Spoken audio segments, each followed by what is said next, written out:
Hey friends, Jesse with Nonprofit Wrench. This is part 2 of the fastest no crank, no start diagnosis. Before I showed you like, hey, maybe the battery's low and it'll take a jump. But let's say it did take a jump and you don't want to get stranded. Option 1, take it to an auto parts store and let them test your battery and your charging system. If you're a DIYer, you know somebody that's kind of handy and you got a voltmeter, put it on your volt setting.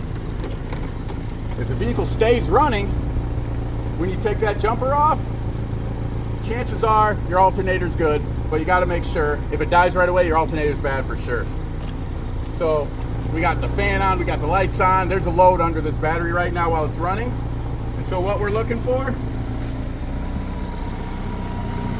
13.5 volts. That's pretty good. I like to see it around 14, but 13.5 is quite a bit higher than 12. That means the alternator is charging your battery even under this load, and you're good to go. The jump start is just a dead battery. That's all it was.